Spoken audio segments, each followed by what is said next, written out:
L'histoire commença par un bel été. La campagne était splendide et les foins qu'on venait de couper embaumaient tous les prés. Au pied d'un château se trouvait un étang au bord duquel poussaient des plantes très hautes où les enfants adoraient se cacher, qu'une maman cane l'avait choisi pour couver.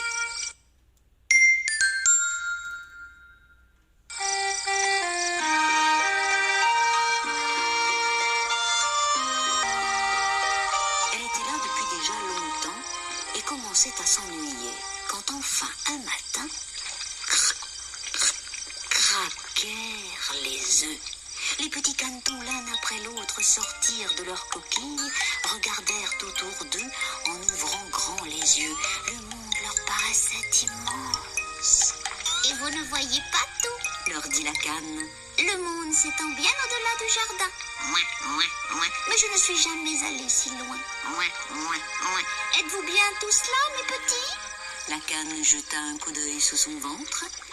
Le plus gros des œufs ne s'était pas encore ouvert. Qu'attend-il donc pour sortir, celui-là? Je commence à en avoir assez, dit-elle en se recouchant dessus.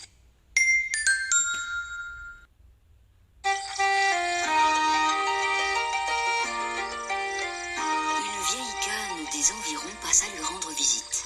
Oh, mais c'est sûrement un œuf de dinde, que tu couves là, ma pauvre. Il vaut mieux le laisser, crois-moi. Les dindonneaux ont peur de l'eau. Il ne voudra jamais nager, occupe-toi donc des autres plutôt.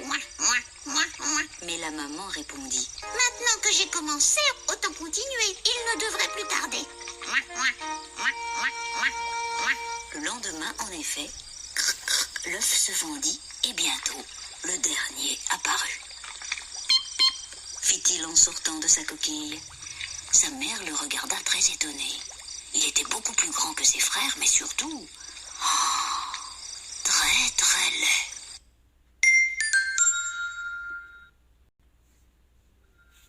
Oh, mais tu m'as tout l'air d'un dindonneau, toi, s'exclama-t-elle. On va le savoir tout de suite. Allez, allô.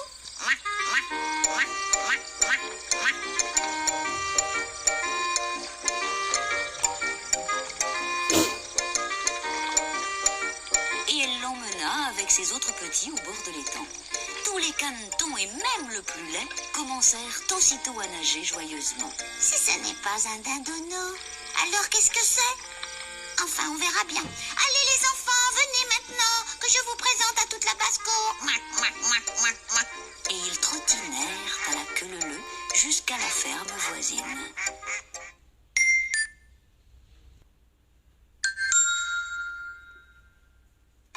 Les autres canards les aperçurent, ils s'écrièrent. Oh, regardez le gros! Ce qu'il est laid! D'où sort-il celui-là? On ne va tout de même pas garder ça dans notre famille. Cancana l'une des canes en s'avançant, et elle donna un méchant coup de bec au petit qui n'était pas comme les autres. La maman furieuse dressa aussitôt le cou et prit sa défense. Laissez-les donc tranquilles! Il n'a fait de mal à personne! Le plus vieux canard de la basse-cour, qui était respecté de tous, s'approcha d'elle en boitillant. Ce sont de beaux enfants que vous avez. À part ce gros-là, qui est vraiment... Excusez-moi. Mais qui n'est pas très réussi. Réussi ou pas, c'est tout de même mon caneton, dit la maman cane un peu vexée.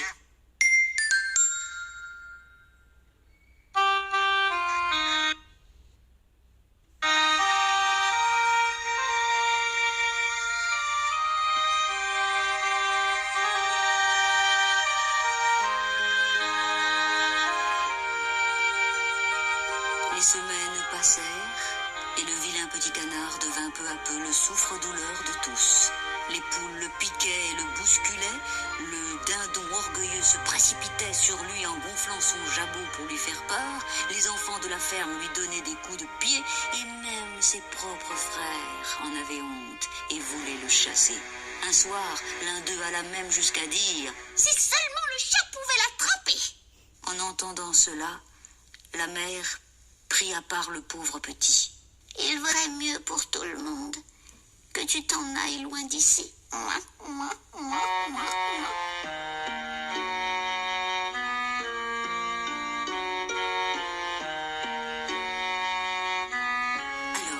le malheureux caneton n'eut plus qu'à s'envoler par-dessus la haie. Au matin, l'un des canards sauvages des marais voisins, en le regardant de plus près, lui dit: C'est que tu peux être laid. Beaucoup trop laid, en effet, pour faire partie de notre famille. lança le plus vieux en prenant son envol, suivi par tous les autres. Le petit canard se promena un moment, puis il rencontra deux jeunes oies sauvages. Comment est-il possible d'être aussi laid? Dit l'une d'elles en pouffant de rire. Viens donc avec nous, on va te montrer à nos amis. Cela les amusera beaucoup, gloussa l'autre.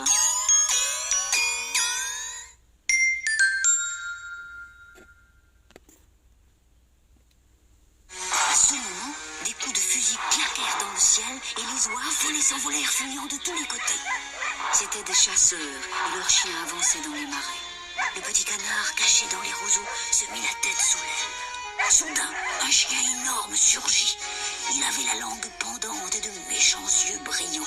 Il approcha sa gueule tout près de lui, montra ses crocs luisants, mais finalement s'en alla, sans même le toucher.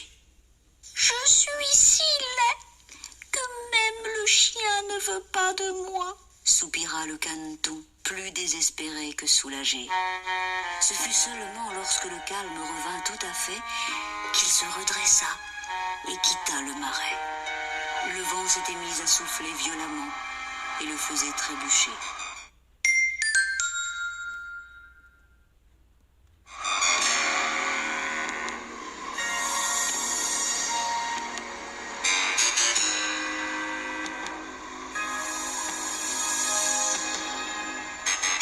Au soir, il parvint à une misérable cabane de paysans. Le caneton pouvait à peine tenir debout dans la tempête, mais tant bien que mal, il réussit à atteindre la porte et à se glisser à l'intérieur pour s'abriter. Une vieille femme vivait là en compagnie d'un chat et d'une poule.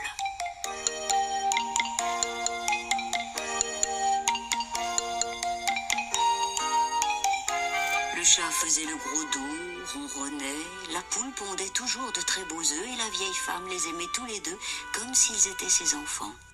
Au matin, la poule et le chat remarquèrent tout de suite le caneton. L'une fit et l'autre ajouta.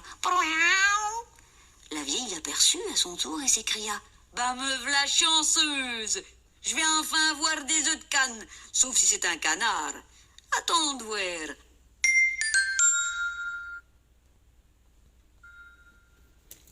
C'est ainsi que le caneton eut le droit de rester là quelque temps. Mais il n'y fut pas très heureux non plus. La poule et le chat se comportaient comme les seigneurs de la maison. La poule lui demanda: tu sais pondre un œuf, toi? Non, répondit le caneton. Et le chat lui dit: tu sais ronronner, toi? Non plus, fit le petit canard un peu honteux.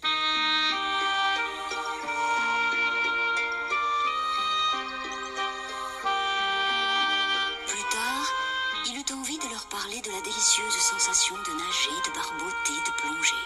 Tu es fou, pourquoi faire? Dit le chat. Quelle idée stupide, fit la poule d'un air méprisant. Vous ne pouvez pas comprendre, murmura le caneton tristement. Il savait bien qu'il ne saurait jamais ni ronronner ni pondre.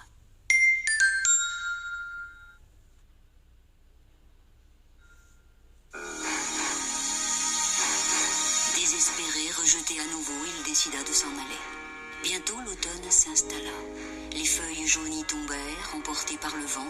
Le froid devint de plus en plus vif et la nuit, le caneton transi grelottait.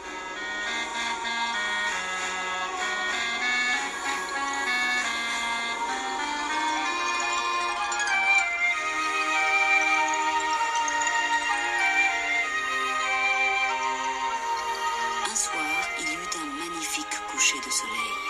Le petit canard émerveillé le contemplait lorsqu'il vit surgir des buissons un groupe de grands oiseaux majestueux d'une blancheur éblouissante, aux longs cous souples et fins. C'étaient des cygnes.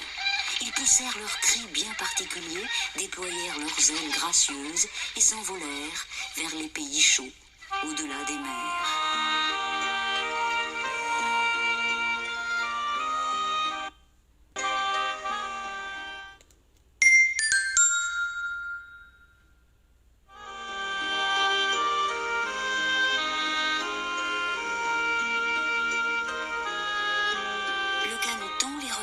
Disparaître dans le ciel en ressentant une impression étrange.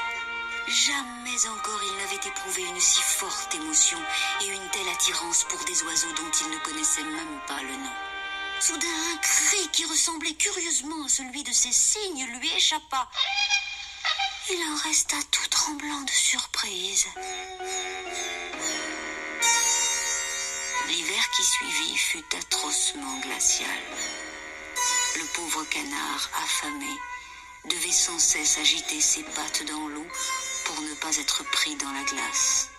Chaque jour, le trou dans lequel il nageait devenait de plus en plus petit et une nuit, épuisé, il finit par ne plus bouger.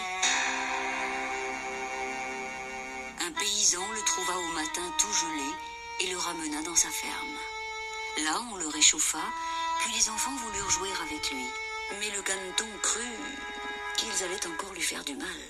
Et il se sauva en renversant d'abord un bidon de lait, puis un sac de farine, et pour finir, un panier de pommes. Cela fit beaucoup rire les enfants, mais pas du tout leur mère, qui voulut le rattraper. Par chance, la porte était ouverte, et le petit canard réussit à s'enfuir dans la neige.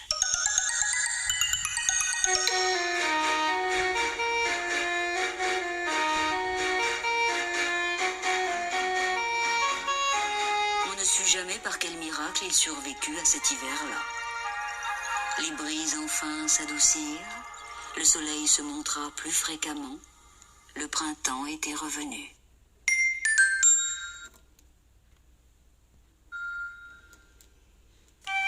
Un matin, il se retrouva dans un jardin splendide, où les fleurs répandaient 1000 parfums. Et sur l'eau calme d'un bassin, que vit-il ? De superbes cygnes qui glissaient le plus gracieusement du monde. Le caneton les reconnut tout de suite. C'étaient ceux qui l'avaient tant émerveillé à l'automne. Et irrésistiblement attiré par eux, il s'approcha. « Tant pis s'il se moque de moi, tant pis s'il me chasse et tant pis même s'il me tue, pensait-il en les rejoignant. Je préfère encore cela à la solitude ou à la haine des autres animaux. »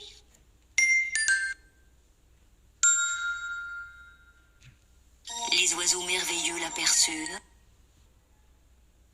et vinrent à sa rencontre. « Tuez-moi si vous voulez !» leur cria-t-il en penchant sa tête sur l'eau.